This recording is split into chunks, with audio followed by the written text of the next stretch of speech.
Hello, thank you for joining me. Today we are going to take a look at two of my very favorite versions of the Waite-Smith Tarot. I have a lot of versions of the Waite-Smith Tarot. In fact, I thought I should go and count them before starting to film this video, but I forgot to do that. I would guess maybe I have 8 versions or so.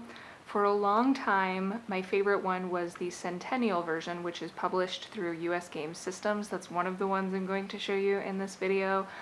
But a few months ago, or when was it? I don't know what even is time anymore. Somewhat recently, I got the Pastel Waite-Smith, which is an independently published deck I bought through makeplayingcards.com. As long as it's still available, I'll put a link below the video. And that version has kind of like snuck up and low-key, high-key become my favorite version of the Waite-Smith Tarot. So we'll do a side-by-side walkthrough, just going to be a casual chance to look at them. I'll talk a little bit about some of my thoughts on them and hopefully you'll enjoy it. If you saw my last video, you know I've been going through some stuff. I'm doing okay, I'm doing fine, but it's been kind of a shitty year, to be honest. So that's why I haven't been as present online, but I do miss talking to people. I miss talking about tarot and doing tarot related things, so I'm going to start trying to do more if and when I can. Alright, let's go ahead and dive in and look at some cards. Look, so here we have the Centennial version of the Waite-Smith Tarot.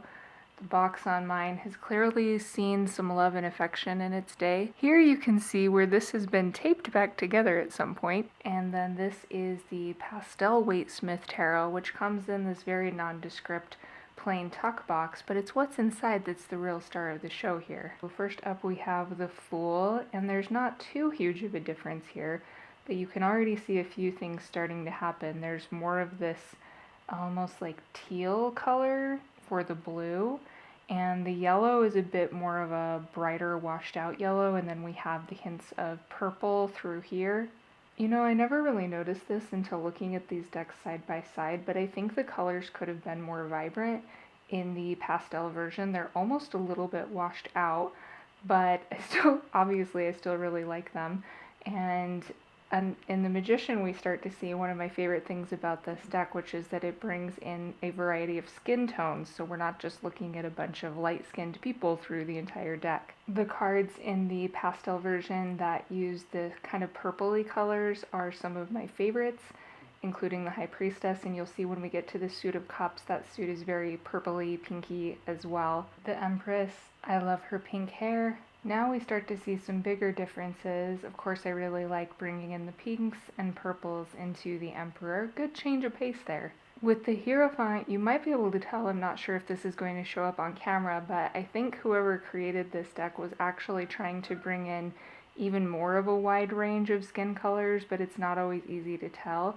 But you can sort of tell this person's head is like lighter than this person's head, and there's a few cards throughout the deck where I think they were trying to go for more of a variety of shades of skin tones, but sometimes they don't always show up as with like as much variety as I think that they maybe intended them to, or that they could have.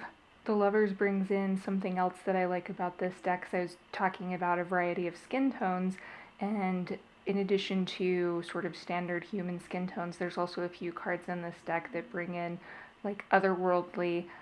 Obviously this being is an angel, so it makes sense for the angel to have the purple skin, but it just adds a dimension to this deck that I really like. There's a few tiny details in here that it's really hard to get my camera to focus on, but I like that this person's hair is purple. Okay, I'm probably not going to make comments on every single card. I'll just go through some of them. I love the purple background on the Hermit. I love bringing more color into the Death card. I hope you can see this, but the horse's mane is like streaked with purple and, well, kind of like purpley pink and blue. And then the colors in the flag on this really remind me of, with my deck, the Spacious Tarot. When we launched our Kickstarter, we created these little pins based on the flower in the Death card, and this is like almost the exact same colors as our pins, so it's just like a cool coincidence. Something I really like about this deck, kind of like what I was just talking about with the Death card, is even in some of the cards that are normally considered like darker or scarier, having this sort of brighter color palette just makes these cards feel less foreboding in a way. Yeah, the card is just kind of softened, but I mean, obviously it doesn't take away the impact of the card. It's just visually nice to look at. I don't know, I'm having a hard time putting it into words, but I hope that makes any sense.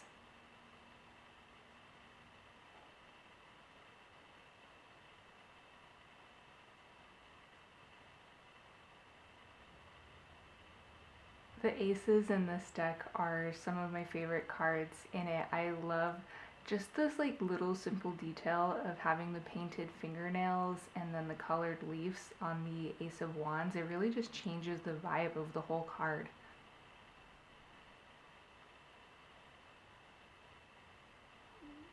The wands are actually some, besides the Ace of Wands, which I love, they're some of my least favorite cards in the deck just because the backgrounds are all this yellow color.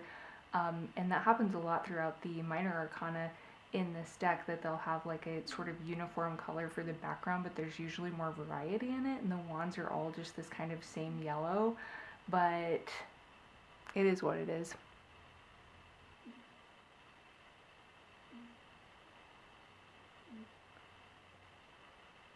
Also, looking at these decks side by side is reminding me that although the Centennial version was my favorite for a long time, looking at it next to this deck, the colors are kind of muddy, and I believe that was intentional because the Centennial was meant to bring in the like original colors of the Waite-Smith tarot. So I think that it probably like it has kind of that aged look on purpose, but it can come across as sort of like muddy or dirty, whereas this deck comes across as more crisp. Three of Swords, this is another card. I actually just drew this card from the pastel version 2 days in a row for myself, and it's another one where like this blue background and the kind of pink is just a little more pleasant to look at than the other version. I don't know, it's like I never really want to draw this Three of Swords. I'm always saying there's no positive cards, there's no negative cards, but even I will admit some days I just don't want to draw the Three of Swords, so if I have to draw it 2 days in a row, I guess I'd rather have it be the pastel version.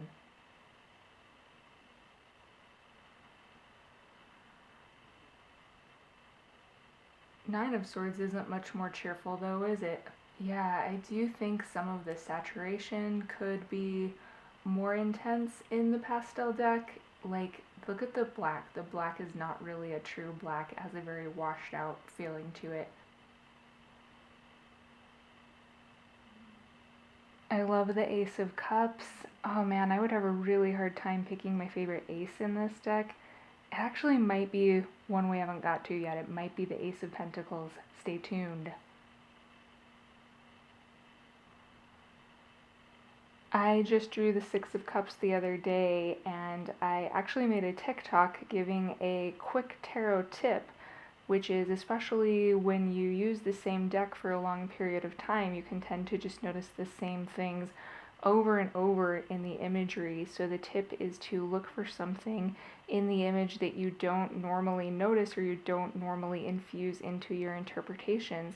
And for me, when I recently drew this card, let me see if I can show you. The thing that I don't normally notice is this person here in the background.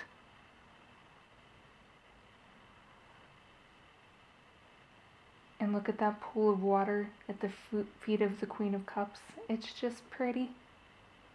There we go. I think that's it. I think it's my favorite ace. I love the colors. I love how the green hand goes with the yellow coin, and it's just pleasing to me. This one is kind of a bummer because this person has a darker skin tone, but I don't even know if you can see this person on camera. It's almost like their skin tone just gets lost in the background of the card. I drew the Six of Pentacles today, and I was planning and hoping that I would be filming this video, so I was like, that's me giving content to the people. There's something about this Page of Pentacles in the pastel version that I just love. I really like the green color of their tunic, and this card is just delightful. That is it. Thank you for joining me I had fun going through the decks with you. If you have questions about either of these decks, let me know. Or if you have a favorite version of the Waite-Smith Tarot, I'd be curious to know that as well, because like I said at the beginning, I have a lot, but I know there are a lot that I'm probably not even aware of. Take care, and I will talk to you hopefully before too long. Bye.